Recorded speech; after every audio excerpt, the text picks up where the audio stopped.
Hello, beautiful people. My name is Princess.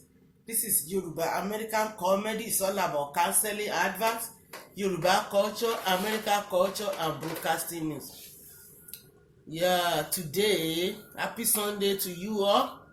I have a very, very important message to everyone that is going to airport or to go to the garage and take a taxi, take whatever car or C20 or trailer or bus. You need to be in fasting. Travel out, not within the state that you are, but if you are traveling out, please let us take note. Before we started, let us pray. Father Lord, we thank you for today. We thank you for everything that you have done for us, and we thank you for what you are here to do. Thank you, Daddy.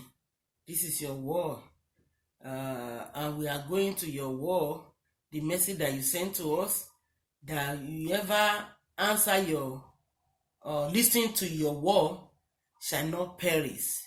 Father Lord, guide us, be with us. Never leave us alone. Let your will be done in our life. Let's get started. Yes, guys, I had a lot of things today that God showed me, but I'll say something about it. Then I'll go into this thing that I want to show you now. I think this thing happened yesterday, right? Maybe this I'm not sure the time. I think the news is going to tell us the time.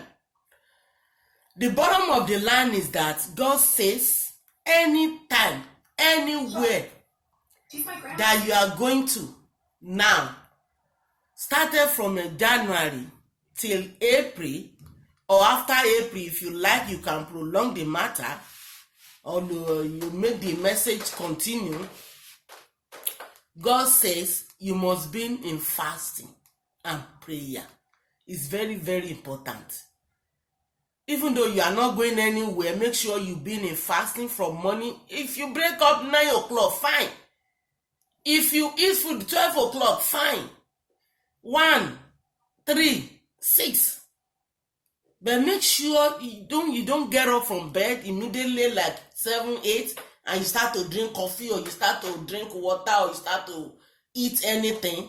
Make sure you wait until 9 o'clock. If your body cannot take, like a diabetes people, or like hypertensive people, like any chronic or acute disease patient, please, before you take your medication, at least wait till 9 o'clock. Unless if they put you on a 4-hourly injection or 4-hourly medication like a QDS, you can escape yourself. You don't need to fast because you have to take your medication for 4-hourly. So if you miss it, the medication is not going to work. Then make sure you be in prayer.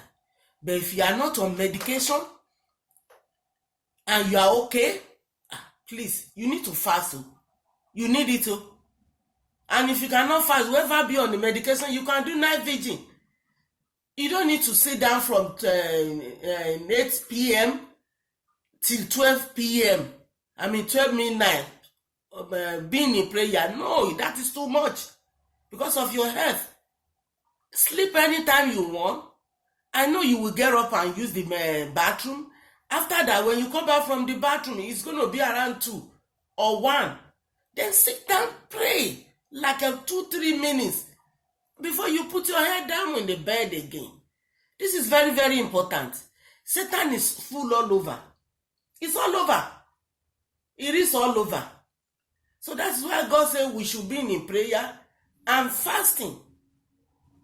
If you can do it, you can do your fasting till 9 a.m. or till 12 p.m. or till 3 p.m. or till 6 p.m. That is fine. If you cannot do it, don't worry. Just continue your prayer. This year is a hot year. Its blessings is there. Everything is there. But the consequence is a lot. Consequence is a lot. If you do a little thing, you got consequence.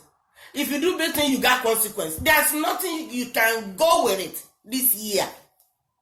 Anything, many things that you have been doing before and you be succeed, you say, hey, what is change? No, you cannot go with it now this year. Just try it.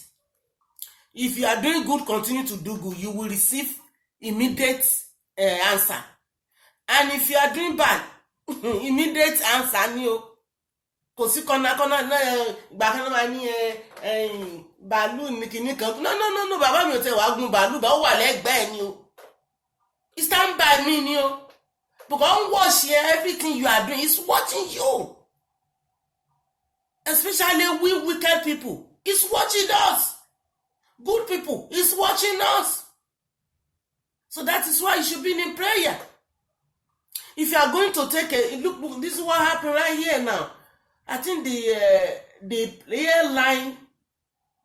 airline plane from what is it called? United Airline plane from Lagos. I think so, from Lagos.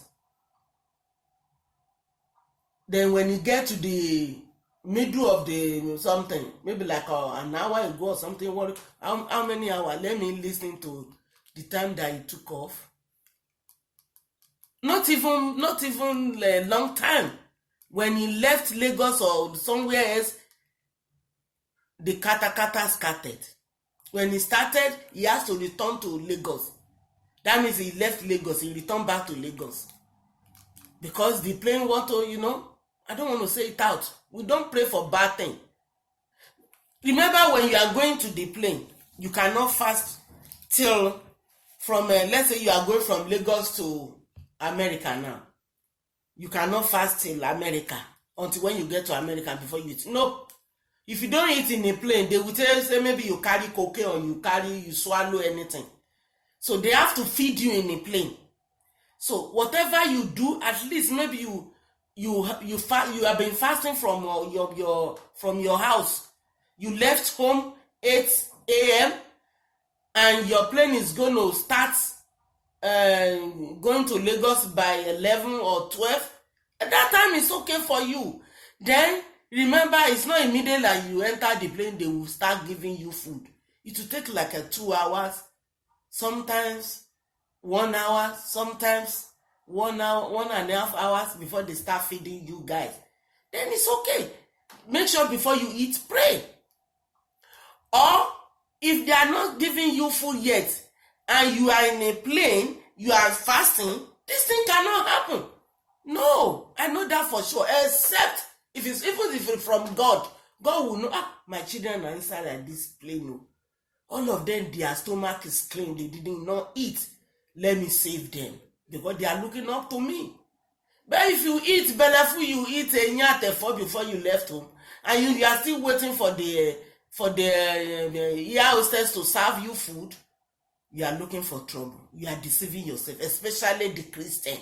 Make sure you be in fasting. Fast. Egbawe, kema ba agbawe.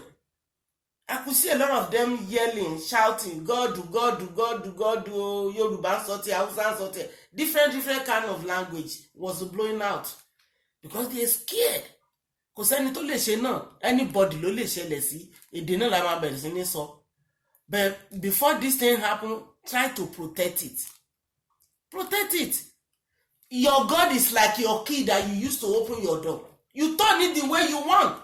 If you are clean, turn your God the way you want. Father, this is what I want. He will give it to you right away.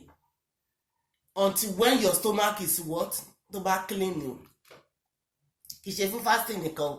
Tínú ẹ mọ́ sọ́mọ lè kejì ẹ, tó ní bias mind, tó ní bating, tó ní killing, tó ní raping, tó ní kidnapping, tó ní ritual. And that's why the God will answer you. So if you just do fraud now, tó gbá èèyàn kan lójú, tó lé òun gbààwẹ̀, ó dàbí pé òun fẹ́ bí parẹ́ ni. Òun fẹ́ bí parẹ́ ni to not work. God said this year everybody must be kẹ́ni ó ní kẹfẹ́ bí para yín dáadáa, kẹfì yà jẹra yín so that he can forgive us. He can forgive us. So thank God that nothing happened. They returned back to Lagos safely. You see? I think the plane is going to Maryland or something, the way they said. You guys might have listened to this news. I don't want to go through it again. Everybody have heard about it. But I just want to tell you what God told me since January.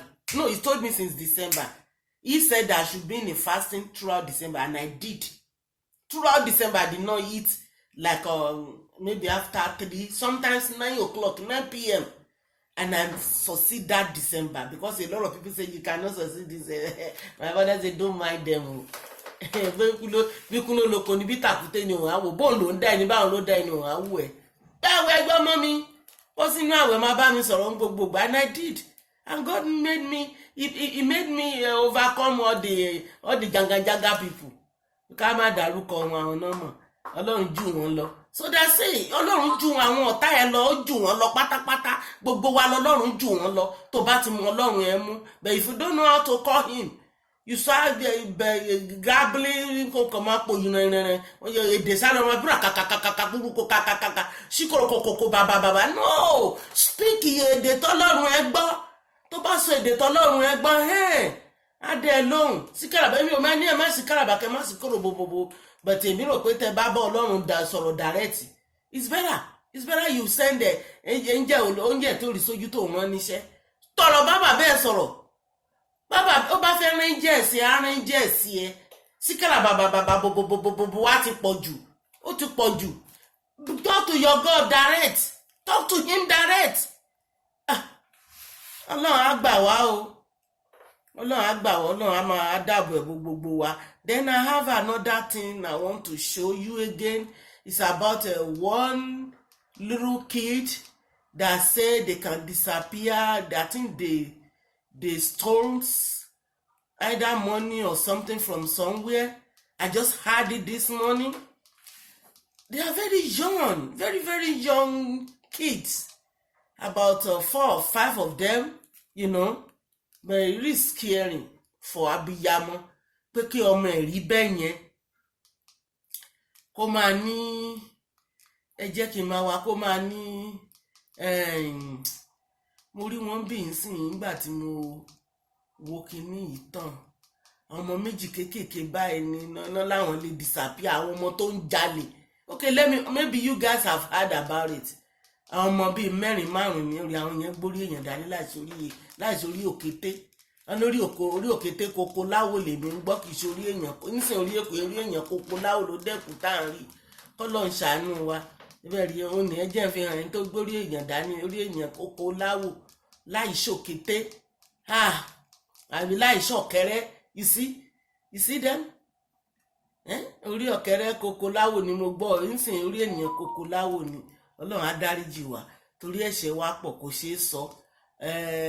It's like nsìn akàndẹ̀ ń fọlá jẹyọ ni nítorí wà ládẹ̀ ń ṣe àbẹ̀rù Ọlọ́run mọ́, àbẹ̀rù Ọlọ́run tó dá wa mọ́, torí pé ńgbà tó dá wa inú ẹ̀ dùn gbà yẹn, bẹ́ẹ̀ tí ń sìn inú ẹ̀ ò dùn mọ́, ó ti ń dáríjì wa díẹ̀díẹ̀ báyìí ó bẹ síbẹ̀síbẹ̀.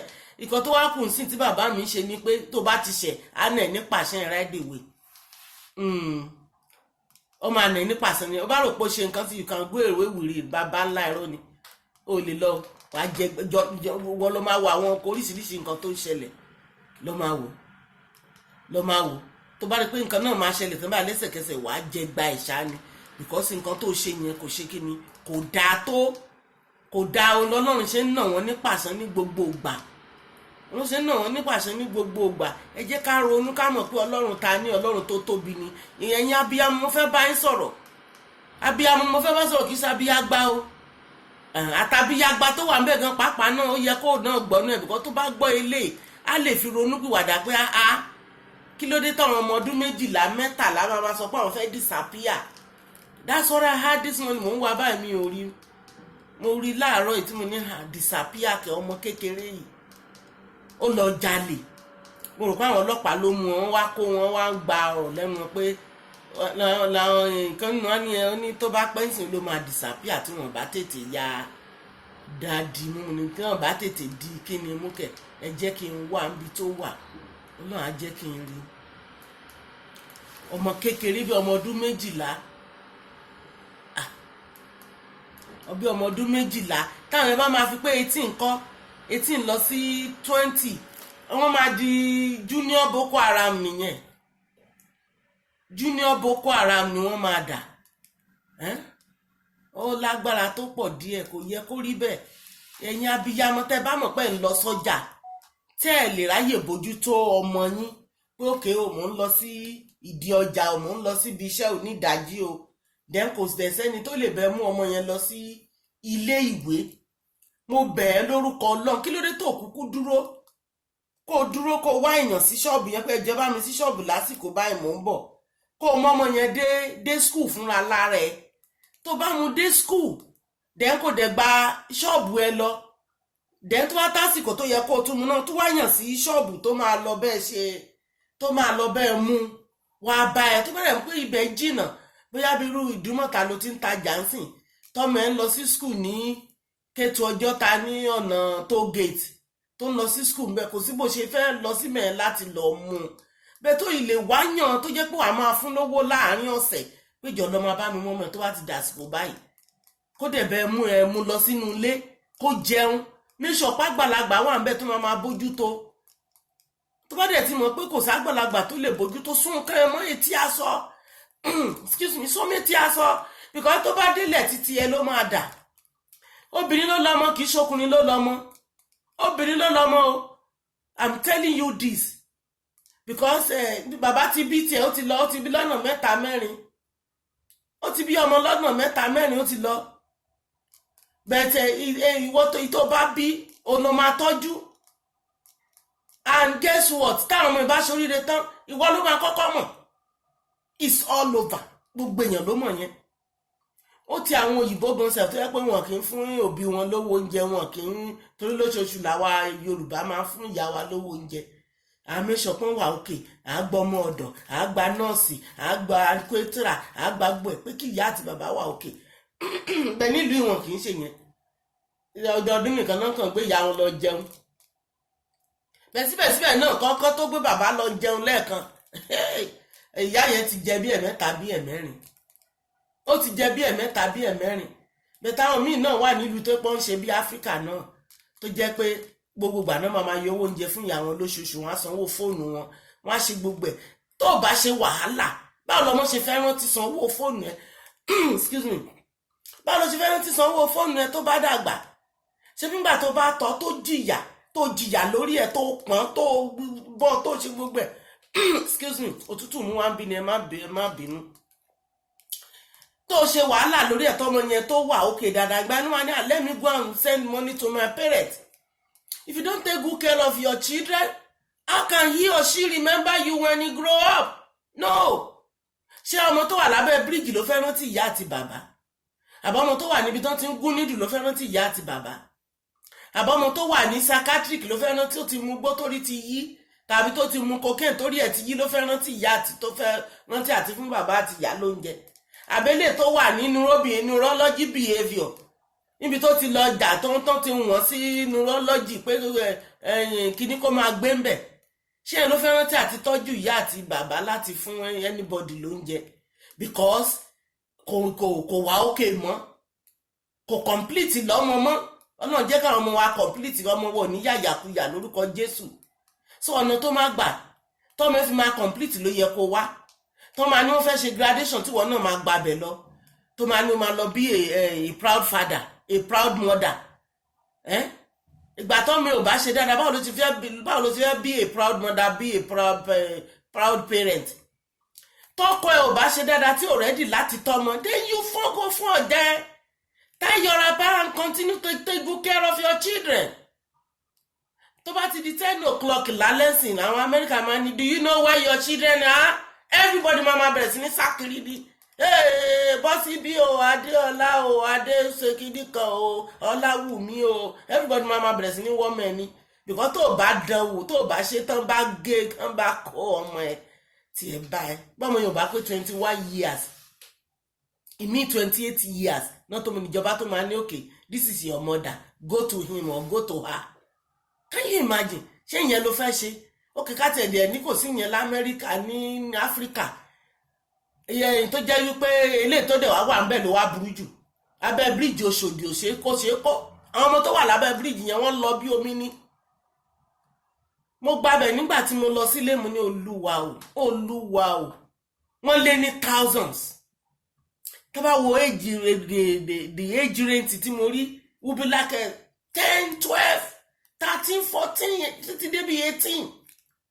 Wọ́n lọ ní ìfúgà ọmọ ọdún mẹ́rin wà nú wọn.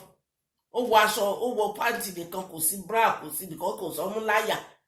Ọmọ ọdún 6 lábẹ́ bíríìjì yẹn. Ẹnbọdí ìyá wọn bá máa ìyá wọn wà ní Ìdúmọ̀tà lẹ́kọ̀ọ́, ó wà lóyìnbó. Ìyàwó wọn ti lọ sí Ṣàngó Ọ̀tà. Ìyá wọn ti lọ sí ọ̀nà Kòròdú, ó ti lọ sí mile 12, ó ti lọ sí mile 2. Kí ló dé, torí kí la fi ń tajà yìí gan-an? Ṣebí torí kọ́ mo lè ṣe lédè wa la fi ń tọ́jú wọn.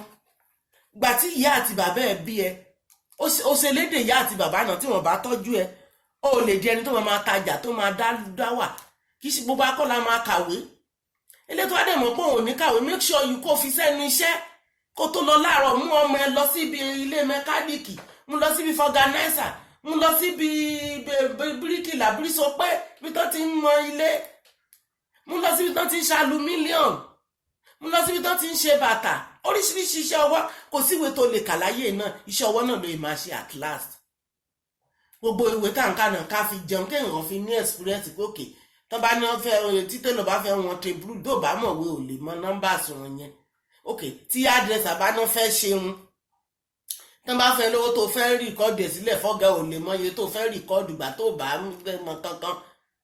Bó bá dẹ̀ já àwọn oníbírí pọnpọ́n náà ni bó bá ti ń gbé blọ́ọ̀kì lọ́wọ́ níbi tó blọ́ọ̀kì máa dé tó ti máa wọ́n kó tó gbé mí ilé. Tó bá dẹ̀ já àwọn tó tún ń ṣe bàtà náà ni o gbọ́dọ̀ wọn ẹsẹ̀ eléyìí 34, 32, 40 kó tó mọ nǹkan tó máa igi tó máa gé sí. Kò sí iṣẹ́ tó máa ṣe tó yẹ pé at least o nídìí láti kàwé díẹ̀, at least o nídìí láti mọ̀ ọkọ lè nídìí láti mọ̀ ọ́ kà. Tó bá dẹ̀ ti mọ̀ kó ti mọ̀ ọkọ ti mọ̀ ọ́ kà, mú lọ síbi tó ti máa kọ́ṣẹ́. Àwọn iṣẹ́ pásítọ̀ wà, ẹlòmíràn wá ní kò síwé tó lè kà, iṣẹ́ pásítọ̀ ló ì máa ṣe gbẹ̀yìn. Mú lọ bá pásítọ̀, mú lọ sọ́dọ̀ olùṣọ́ àgùntàn tí kò jẹ́ kó sọ di Sámúẹ́lì tó ti bẹ̀rẹ̀ ṣe Olúwa láti kékeré. Bí ti bàbá wa Ọ̀ṣọ́fà náà the same thing. Mọ́ ṣe bí wọ́n tán bàbá wọn ti lọ gbé wọn fún olùṣọ́ àgùntàn ṣé Catholic ni àbí Anglican. Ó dà pé Anglican ni bàbá ti wà ńbẹ̀ tán ti bẹ̀rẹ̀ sí ní ṣiṣẹ́ Olúwa. Pẹ̀lú wọn bá tí wọ́n mọ̀, kò sí tó wà nínú Bible tí bàbá Ọ̀ṣọ́fà ò mọ̀ tí ó lè kà, tí ó dẹ̀ lè sọ lórí, àtàwọn ìránṣẹ́ Ọlọ́run bẹ́ẹ̀. Àwọn bàbá ọba dáre àǹkó gbogbo wọn ni wọ́n tán tà ń kó ti Bible fún wa. Àwọn Orímọládé àǹkó wọn ló ń kó ti Bible kó tó di pé wọ́n lọ. Èmọ̀ ẹ̀bùn tọ́lọ́run fún wọn ni àwọn náà tún fi òye wọn tún fi gbé. Bẹ́ẹ̀ onídìílá gbogbo àwọn tá à ń gbórúkọ wọn tó ń orúkọ wọn tóbi tán wà láyé tán tó wà láyé because wọn kú. Tó wá pé wọ́n kú ni gbogbo àwa tá a wà yà ní sí ọmọ ni wọ́n bí sílẹ̀. Tó èèyàn bá ti lè bí ọmọ sílẹ̀ kò kú.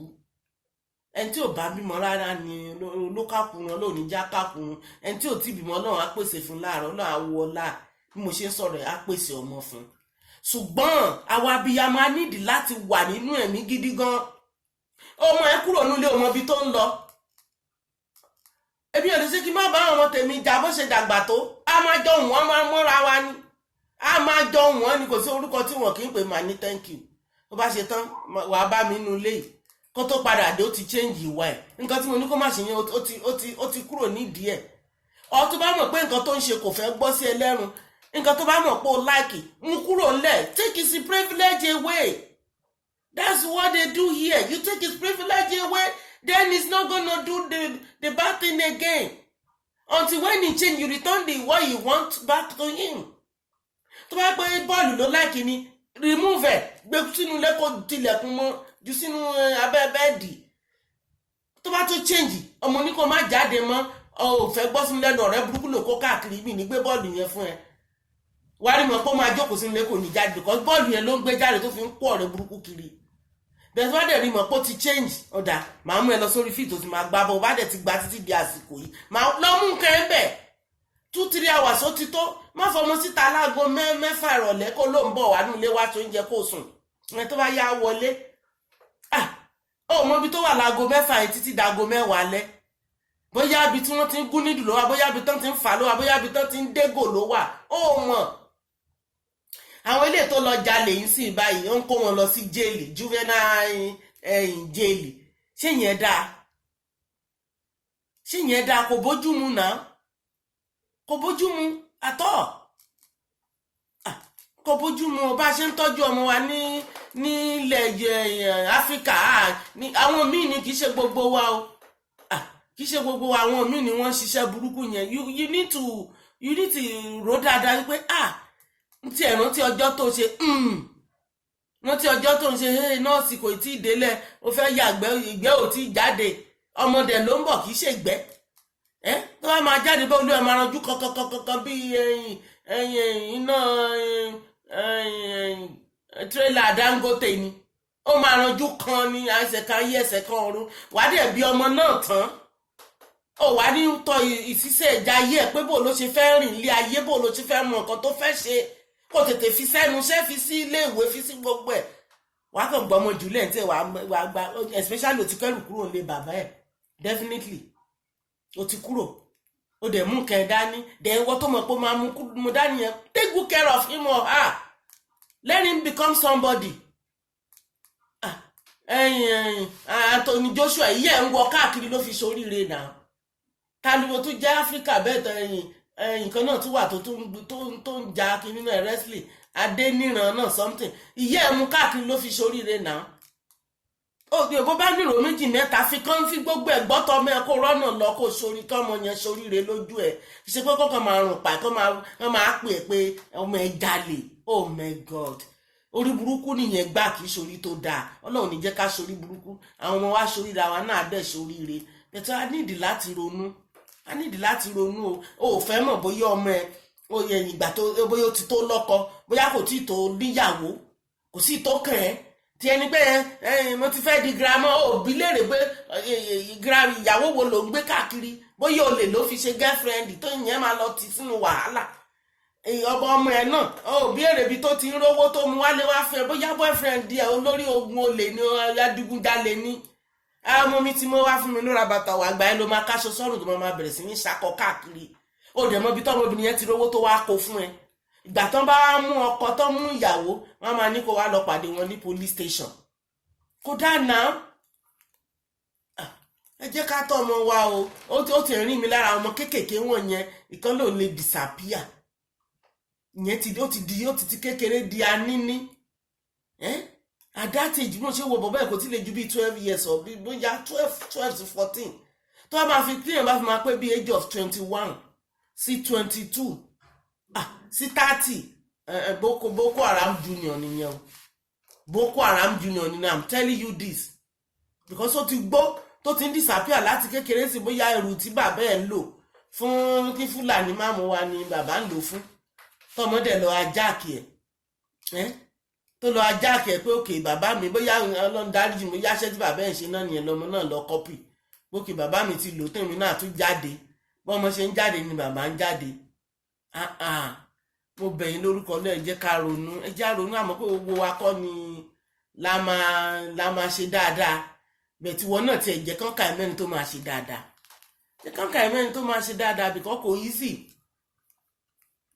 jẹ́ kán ka ẹ̀mẹ́rin tó máa ṣe dáadáa torí wàhálà tí abiyamọ ń ṣe lórí ọmọ kò yẹ kí kó tó wá máa sunkún lásìkò tó yẹ kó máa fẹ̀yìntì kó jẹun ọmọ no nílùú yẹn lómi máa bímọ kò ní yọjú ọmọ yẹn síta títí dọmọ ọdún 3, 4, 5 kò ní yọjú ọmọ yẹn síta rárá because ó mọ̀ pé tó bá yọjú ẹ̀ síta oríṣiríṣi ni láti wọn máa ti bẹ̀ máa kọ́ bó bá lọ gbé jáde lọ bẹ́ẹ̀lì ọ̀tọ̀ oríṣiríṣi nǹkan náà máa kọ́ ó máa kó kọ́ wọn sínú ilé ni tó bá tásìkò lọ sí skul fáwọn máa gbé lọ skul àwọn máa gbé padà wọn ò tiẹ̀ ní jẹ́ kó bọ̀rẹ́ kankan rìn àmọ́ pé àwọn ní mọ́tò ọ̀pọ̀lọpọ̀ ní tó wà ń bí náà ní onímọ́tò ó máa gán bọ́ọ̀sì ní àmùkẹ́ látún lọ mú nǹkan padà ìmí àfẹsẹ̀ni láfẹsẹ̀ni bọ̀ tó ilé ẹ̀ wà nítòsí kí ṣe gbogbo àtàwà ń bí la ní mọ́tò kí ṣe gbogbo wa bìkọ́ ṣe gbèsè insurance ló tiẹ̀ fẹ́ kó sí ni ìdè kó tó san gbèsè mọ́tò kan tó kó tó tún sanwó orí títì ìjọba oníjó òrìn bó sanwó orí títì so ní ìwà fẹsẹ̀ rìn fẹsẹ̀ wà káyẹ̀ kó tọ́jú ọmọ ẹ̀ tó bá dàgbà tó tọ́jú ọmọ yẹn tán ó bá fi ń jáde school báyìí mọ́tò ló bá kọ́ rà tí ẹ nídìí pé òun rántí bí ìyá ń ṣe lọ máa ń mú òun lọ sí school tó máa ń mú òun bọ̀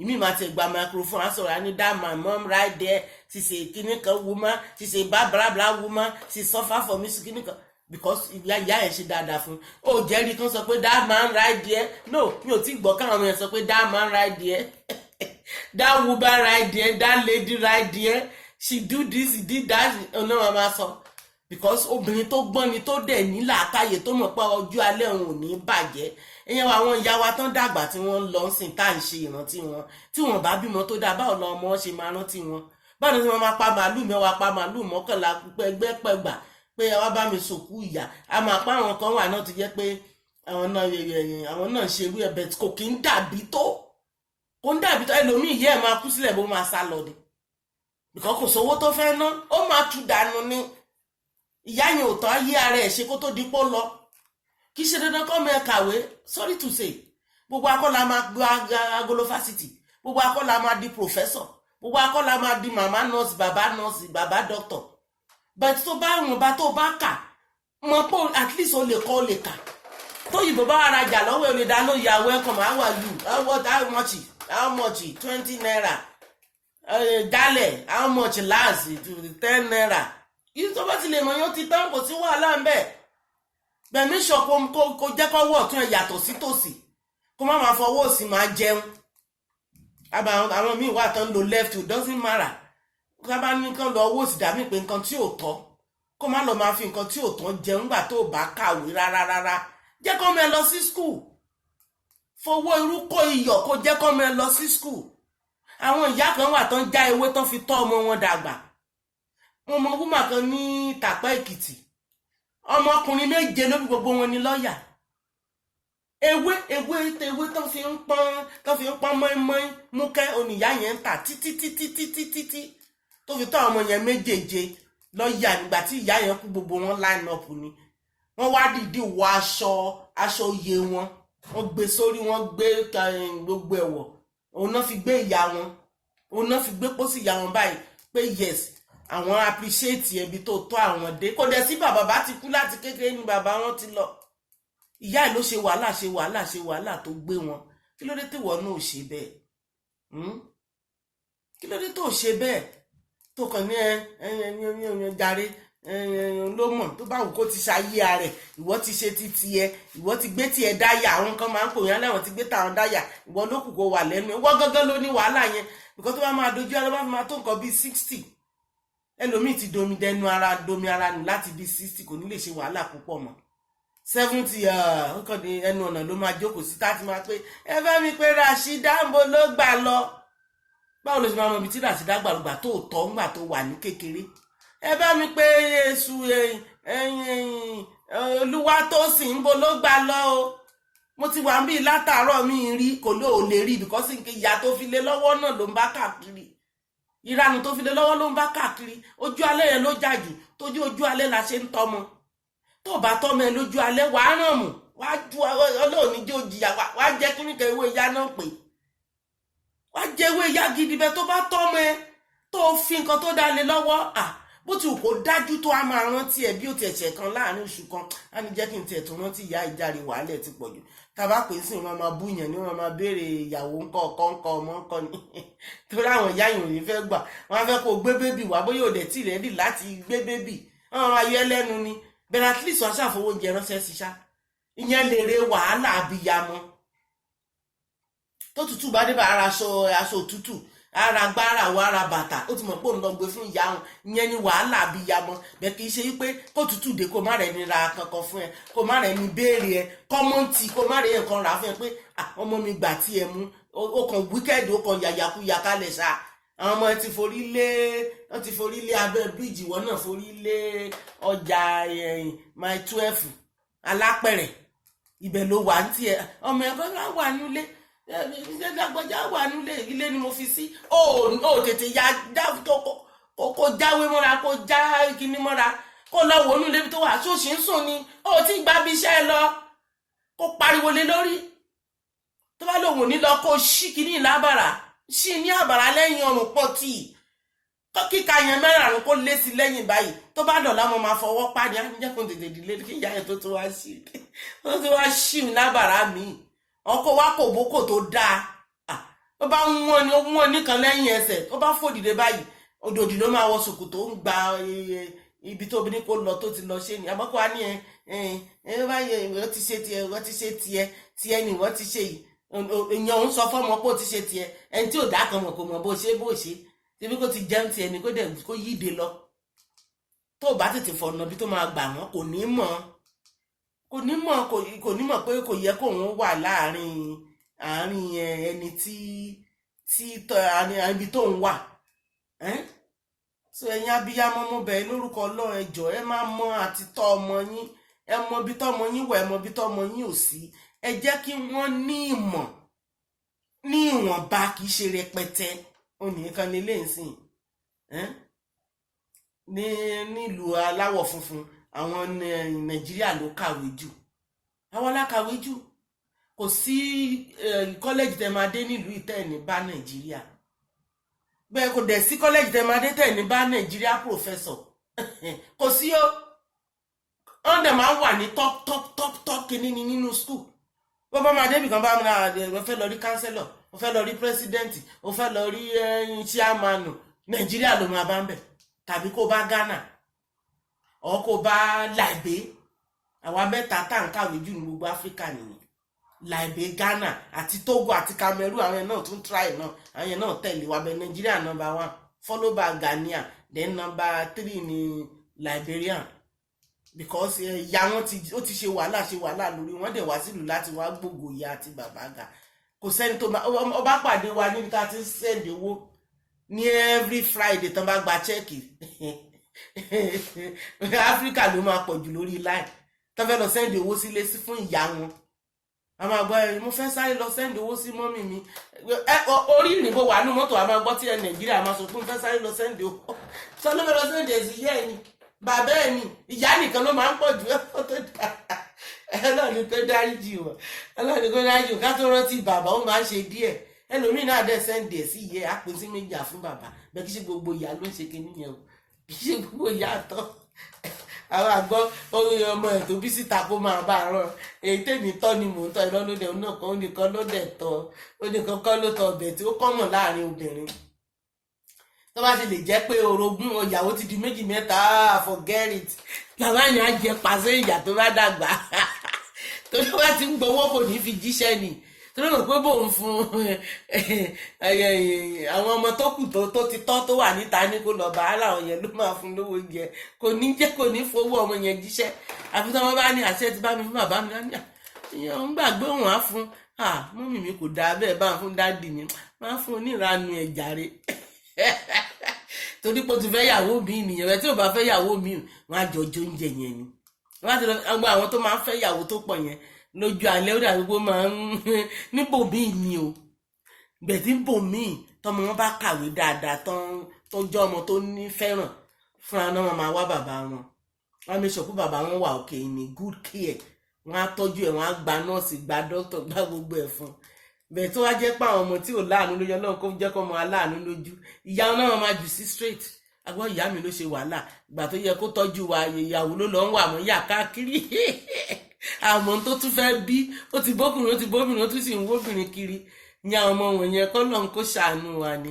ẹ̀yin òbí mo bẹ̀ yín lórúkọ náà ẹ tọ́jú àwọn ọmọ yín bó bá ṣe fẹ́ mú wọn sídìí ọjà pé ọjà amóye tó yẹ pé nǹkan tó ṣe ń ṣe ń sìn ìyá mi ń tata ọmọ ẹ̀ náà ń tata bẹ̀ tá jẹ́ kó lọ sí skul tó bá padà dé arọba níbi tó ti ń ta ọjà yẹn wọ́n dẹjọ́ máa ta gbà wípé bá ní máa dàgbà tó ń bá máa ta títí ó máa modernize ẹ̀ tẹ́ kó lè ní stọọbù tó ń tọ́tù lọ máa ra ata lóko wọ́n máa kó wá sọ́dọ̀ wọ́n máa ra new sales kò sí ọjà téèyàn ò lè tà kò sí o bó ṣe dùndú lásán náà nìyá ń dín continue kó bá yá ọmọ ẹ̀ náà ní stọọbù tó ti ń taṣu tó yẹ pé àwọn èèyàn lọ máa ra ó sales ń bẹ̀ kò sọ́jà tí gbogbo àwọn tó ń kọrin yẹn ìdajì ọmọ wọn ló ti ń kọrin àti lamẹ́ríkà àti ní gbogbo country tá à ń rí because iṣẹ́ tó ń ṣe yẹn iṣẹ́ tó ń yà láàyè tó lè wọ̀ pé okay if my children can follow my step then I will be able to take good care of her wọ́n á mọ̀ òde rárá débi pé ó máa tún fáìn ju títí wọn lọ pẹ̀lú experience tọmọ yẹn náà tún ní school á tún fi kún á jẹ́ kó wà òkè jù yé àti bàbá ẹ̀ lọ. Bẹ̀tì wàá máa gbọ́ mò ń kọrin ọmọ mi ò lè kọrin jàre, kò sówó nídìí kínní jọ́kọ́ mọ ẹ kọrin wọ́n bá ṣaṣọ lòun náà jẹ́ kọ́ mọ ẹ ránṣọ bójú tó má jó yàyàkuyà sí títì tóró máa dójú tì ẹ́ lọ́yọ́ kan bá ní ọmọ ta lélẹ̀ tọ́lọ́pàá ń mú bọ̀ ṣé ìtìjú kọ́ nìyẹn lára ẹ̀ tó máa sá kúrò ní ṣọ́ọ̀bù nípọ́ mọ́ ọlọ́pàá mọ́ ọmọ ẹ̀ bọ̀ wá báyìí àwọn ará àdúgbò àmà bẹ̀rẹ̀ sí ní bu ọlọ́pàá ṣe mọ́ ọmọ ẹ̀dẹ̀ ní olórí bobo àdẹ̀bà àṣàkóso gbaṣọ tó dáa jù ní gbogbo àdúgbò ló máa rí lára ẹ̀ bẹ̀tọ̀ ọmọ ẹ̀ ò ní kankan lára pátá làwọn ọmọ máa wọ̀ kiri wọ́n máa rìn kiri ni wọ́n máa tọrọ oúnjẹ kiri ni má jẹ́ kó mẹ́jọ oúnjẹ káàkiri àdúgbò tọ́jú ọmọ ẹ pé kò gbọ́dọ̀ jẹun níta. Ẹ wò ó ní ọ̀bọ̀rọ̀ lásán fọ́mọdé àyè ó bá dénú ẹ̀ á do dídí o ó bẹ́tà kẹ́ tètè ya rán tàpá amọ̀pá àwọn èèyàn ó dàpọ̀ ọmọ Yíbò ni wọ́n ẹ̀tí tó kàn mí jù nílẹ̀ Yorùbá because àwọn Yíbò míì náà wà tó ń tọ́jú ọmọ wọn dáadáa kí ṣe gbọ́n náà lọ́mọ wọn yá ìyàkuyà ẹ̀tí tó ya kínní ló pọ̀ jù nínú wọn ẹ pé kínní ni wọ́n wà Òṣòdì Òṣòdì ni gbogbo wọn wà tán ti ń ṣe pàbílábùlà ń bẹ̀ wọ́n dẹ̀ àwọn kan náà dẹ̀ wà ní mile 2 àwọn náà wà ní mile 2 Okoko Michael wọ́n pọ̀ gan lábẹ́ bíríjì àwọn kan náà wà ní mile 12 àwọn ará àwọn yẹn wọ́n bá ti gbégbé bẹ̀ tí wọ́n bá ti rí nǹkan jẹ wá bẹ̀rẹ̀ sí ní máa ṣaláàrú wọ́n máa ru pọ́npọ́n ìyá bá dẹ̀ wo ibi tí ìyá ẹ̀ ti ń tajà wá ní wàá ṣé ọmọ wúmà ló ń ṣe aláàrú ní títì ẹ jẹ́ ká gbọ́n èkó tí ẹ ṣe tó dáa kán máa lọ́mọ ń jalè kò sí orúkọ burúkú nìyẹn ikú yájẹ̀sìn Ọlọ́run má jẹ́ àrírò ẹ̀ tán bá ti bẹ̀ mú bẹ́ẹ̀ wọ́n lè gbé lọ jẹ́ẹ̀lì wọ́n bá dẹ̀ wọnú jẹ́ẹ̀lì wọ́n lè lù pa síbẹ̀ pa ní kí ni ìwọ jí ń tiẹ̀ á ní òun jí náírà ìwọ náà jí fi orí ẹ̀ ò da náírà ni wọ́n jẹ náírà kan náà ló jí tán mú ẹ wá síbí wọ́n dàgbà ju bo wèrè ẹ̀ kí ló dé tó gbé mílíọ̀nù kó kúkú da sílẹ̀ fún bàbá wọn wọ́n máa ń sọ gbogbo ẹ̀ ṣérù yẹn ló fẹ́ àbí kó sọ fáwọn èèyàn pé àpò àwọn ará ọjà ọmọ mi fẹ́ ṣe graduation lọ ní next week o ẹ dákun ẹ máa bá mi má ṣọ lọ gbogbo àjọ máa lọ ibẹ̀ ní ìyẹn ló yẹ ẹlẹ́dàá ẹ̀yẹn labiyamọ gidi ọmọ mi fẹ́ ṣe ìyàwó ó ṣẹ̀ṣẹ̀ ṣe tán ní school ni o ó ti lọ́kọ o ọmọ mi ṣẹ̀ṣẹ̀ ṣe ọmọ mi bímọ nílé ọkọ o ẹ bá mi lọ o ò rí yẹn sọ fáwọn èèyàn kọ́ńkọ́ máa sìn ẹ́ lọ sí police station wọ́n máa dáwó fẹ́ kó lọ fi máa béèlì ọmọ ṣé yẹn ló ń fẹ́ Ọlọ́run ní jẹ́ àríro ẹ̀yà ìtìta ìràpá yín o sọ àlàáfíà o ẹ̀yin fáàmì mi ẹ kú ìsinmi èmi ò ṣàlàáfíà lẹ́wà tí gbogbo ẹ̀dẹ́ rí pé mo sọ̀rọ̀ gan léèrè because àwọn ọmọ yẹn ó pa mí lẹ́kún díẹ̀ ọmọ kí mi ò rí kíní yẹn mọ́ ni mo ti wá pé kí n tiẹ̀ fi hàn yín ọmọ kéékèèké ni wọ́n it's so scary ó dẹ̀ wà emotion gan nígbà tí mo ní why tí ọmọ èèyàn máa rí báyìí ibi tí ìyá wọn wà àmì ò rí kíní yẹn mọ́ ti gbé lọ ó dùn mo fẹ́ fi hàn yín ni o kẹ́tì ẹ̀ rí pé nǹkan tí mò ń sọ yẹn ó wà emotion gan gidi ó ṣe mí lérìrì díẹ̀ and I'm sure ọmọ akó wọn tì mọ́lé ni kò wá tán náà wọ́n kó wọn tì mọ́lé ni ìyá àti bàbá wa lọ máa wá wọn bẹ̀ wá lọ máa wò wọn bẹ̀ wọ́n máa fún wọn lẹ́wà tí ò jiná lójú ayé ẹ̀ ńgbà tó ti kú tó ti ń ra ó ti kú ó ti ń ṣẹ̀dẹ̀ ó lè mọ̀ pé nǹkan míì ti wọ̀rọ̀ ẹ̀ ẹ̀yin bàbá náà ẹ tọ́jú ọmọ yín iṣẹ́ ìyá nìkan ẹ tọ́jú ọmọ yín o bẹ̀yìn lórúkọ náà ẹ tọ́jú ẹ̀ torí nǹkan tó tiẹ̀ wà níta ń sìn yẹn gbọ́dọ̀ wà very very careful ni so àlàáfíà ni fún gbogbo wa o ẹ ṣé ó dàbọ̀ ọmọ wa yè fún wa lórúkọ Jésù àní gbọ́mọ sí o àní dààmú lórí ọmọ gbogbo mo gbàdúrà fún àwọn ọmọ tán ti yàyàkuyà tán wà níta lágbára Ọlọ́run Olúwa wọnú wọn àtàyè wọn ṣe wọn á padà wálé wọn á dẹ̀ ṣoríire wọn á ṣọmọ gidi àwọn ọmọ tó ti ṣe gidi náà tán ti ṣoríire tán ti gòkè wọn ní jábọ́ lágbára Ọlọ́run ogun ayé ò ní ṣí wọn bọ́ agbára ọ̀tá ò ní ká wọn ayé ò ní sọ wọ́n domi adágún wọn ò ní sọ wọ́n dìdàkudà wọn dẹ̀ ní tẹṣọ àgbà mọ́lẹ̀ ẹ̀tọ́ bá ti ń ṣẹ̀yìn wọn á máa dáríjì wọn tó bá ní wọn ní dáríjì wọn wá fi ṣe ọmọ wọn wá fi ṣera wọn á rí bẹ́ẹ̀ á ṣe bẹ́ẹ̀ lágbára Ọlọ́run ẹ ṣé mo dúpẹ́ ó dàbọ̀ àlàáfíà.